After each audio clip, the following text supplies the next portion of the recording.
नहीं हो रहा तो महाराज रिलेशन वाले परेशान, माता पिता परेशान।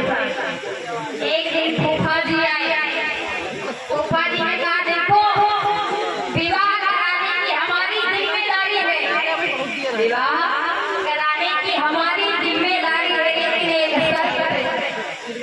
कौन सी शर्त? कहा मैं विवाह करने जाऊंगा तो आप तीनों में से कोई बोलेगा नहीं। तीनों ने कहा फूफा जी बोलेंगे नहीं। हमारा फूफा जी कई दूर के रिश्तेदार लेके आए, उनके पास को पता है कि यह जगह है, दूर के शादी वाले आए, बड़ी व्यवस्था की गई, महाराज की व्यवस्था की गई, जलपान चाय नाश्ता अच्छे से कराया।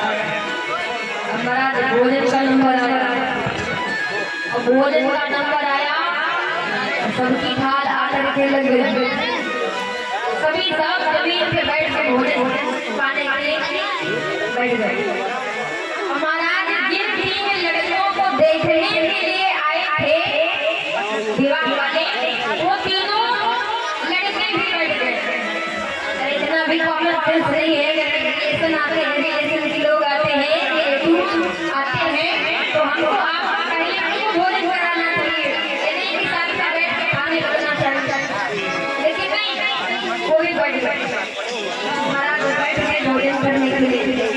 अभी जब तक बच्चों को देखा, दिखने में सुंदर थे तो रिश्ता पक्का कर लिया कि भाई हमारे तरफ से तो रिश्ता पक्का है, क्योंकि दिखने में बहुत अच्छे धनवान भी थे, रुपया पैसा भी था, लेकिन बस इतने भी वो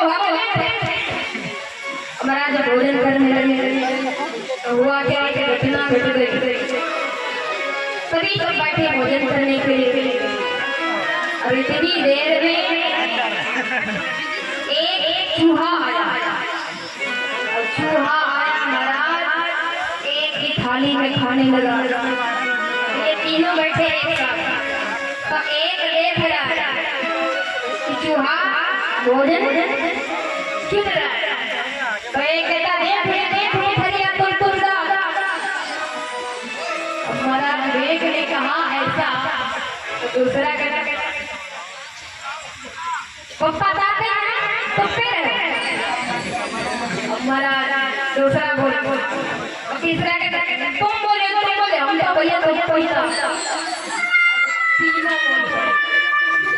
अब महाराज शादी वाली बहुत ज्यादा गड़बड़ है, अरे दिखने में इतने अच्छे, ये तीनों के तीनों हाथ लगा भैया हमें मार दो, हमें विवाह नहीं करना। महाराज किसी न किसी कारणवश विवाह, अगर विवाह नहीं हो रहा तो समझ लो कोई ना कोई कारण है।